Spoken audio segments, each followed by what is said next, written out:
विश्व प्रसिद्ध चित्तौड़गढ़ दुर्ग पर लाइट एंड शो कार्यक्रम में माता पद्मिनी के गलत तथ्यों के प्रसारण में सुधार की मांग। विश्व प्रसिद्ध चित्तौड़गढ़ दुर्ग पर लाइट एंड शो कार्यक्रम में इतिहास के गलत तथ्यों को प्रदर्शित करने पर एवं आश्वासन के बाद भी तथ्यों को सुधार नहीं किए जाने तक लाइट एंड शो कार्यक्रम पर रोक लगाते हुए तथ्यों में सुधार की मांग को लेकर आज सर्व समाज द्वारा मुख्यमंत्री अशोक गहलोत के नाम पर जिला कलेक्टर ताराचंद मीणा को एक ज्ञापन सौंपा गया। ज्ञापन सौंपने के दौरान चित्तौड़गढ़ के सर्व समाज के कई गणमान्य लोगों की भागीदारी रही। जिला कलेक्टर ताराचंद मीणा को सौंपा गए ज्ञापन में सर्व समाज ने बताया कि विश्व प्रसिद्ध दुर्ग चित्तौड़गढ़ पर रानी माता पद्मिनी के इतिहास से छेड़छाड़ की गई है, जो कि असहनीय होकर चित्तौड़गढ़ के सर्व समाज को अस्वीकार है और सर्व समाज इस गलत प्रसारण का पुरजोर विरोध करता है और गलत इतिहास प्रसारण पर आमजन में भारी आक्रोश व्याप्त हो रहा है।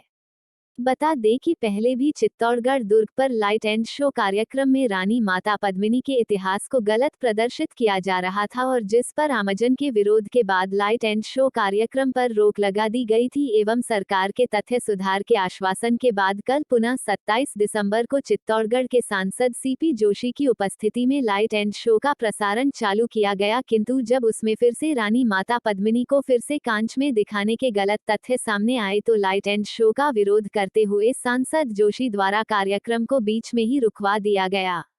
आज सर्व समाज द्वारा लाइट एंड शो कार्यक्रम को रोकने की मांग कर चित्तौड़गढ़ कलेक्टर कार्यालय पर एकत्रित होकर प्रदर्शन किया और तथ्यों को सुधार करने की मांग का ज्ञापन मुख्यमंत्री के नाम सौंपा गया। ज्ञापन में बताया गया कि पहले भी दुर्ग स्थित माता पद्मिनी के महल पर गलत शिलालेख स्थापित था, जिसे दुरुस्त करवाकर पुनः लगवाया गया।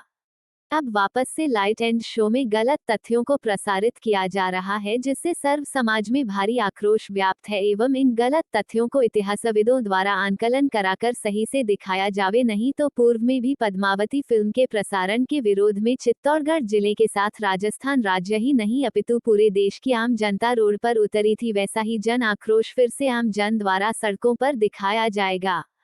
और जब तक सही तथ्यों के आधार पर लाइट एंड शो को नहीं दिखाया जाता है, तब तक लाइट एंड शो कार्यक्रम को चलाने नहीं दिया जाएगा। इसे सरकार आमजन की चेतावनी समझें। ज्ञापन की प्रति राजस्थान सरकार के पर्यटन मंत्री के साथ चित्तौड़गढ़ के पर्यटन अधिकारी को भी प्रेषित की गई। सर्व समाज द्वारा ज्ञापन सौंपते समय जौहर स्मृति सेवा संस्थान चित्तौड़गढ़ के अध्यक्ष तकत सिंह द्वारा प्रदर्शन का नेतृत्व किया। क्योंकि पहले इसके खिलाफ हमने आवाज़ उठाई थी कि ये गलत तथ्यों के ऊपर में चल रहा है, तो उसमें संशोधन के लिए प्रयास किया गया राजस्थान सरकार द्वारा। अभी जब इसका कल ट्रायल देखा गया तो उसके अंदर में फिर महारानी पद्मिनी को कांच में दिखाने वाला उस स्क्रिप्ट में मौजूद पाया गया, जबकि उस युग के अंदर में 13वीं सदी में वहाँ कोई कांच का सिस्टम ही नहीं था और उनकी प्रतिमा दिखाई नहीं गई थी। अभी आज कलेक्टर साहब ने ये एडमिट कर लिया गया है कि जो हुआ है वो गलत हुआ है और इतिहास के सत्यता के आधार पर जो है उसको ठीक करके समाज के सर्व समाज के प्रतिनिधियों को बताने के बाद में लाइट एंड साउंड चालू होगा, नहीं तो बंद रहेगा। ओके। समाज ने यहाँ एक जो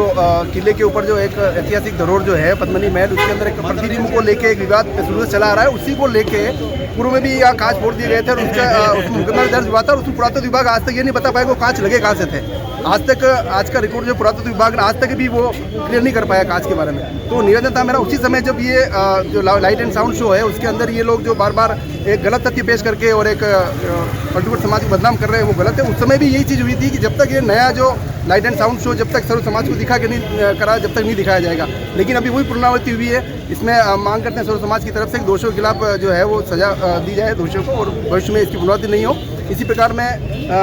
इसी मुद्दे को लेकर सांसद महोदय ने भी संसद के अंदर एक एसओपी दायर की थी, लेकिन हो सकता है कानून की पेचीदगी के कारण शायद वो हो नहीं पाई। उसको भी 2 साल होना है। मैं मीडिया के माध्यम से कहना चाहूँगा कि एसओपी का भी निदान करें। धन्यवाद।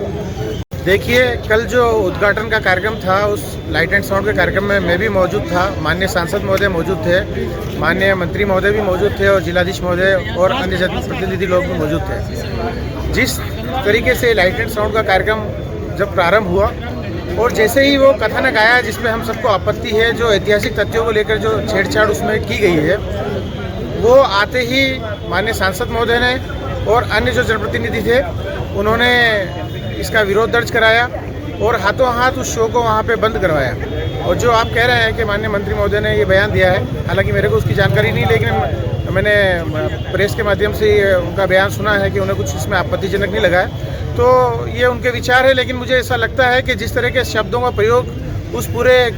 कथानक में किया गया वो बिल्कुल बहुत आपत्तिजनक है। और एक जो अपने इतिहास पे गर्व करने वाला व्यक्ति जो मेवाड़ पर, हिंदुस्तान पर, अपने इतिहास पे जो गर्व करता है, वो इस तरह की भाषा बिल्कुल भी बर्दाश्त नहीं कर सकता है।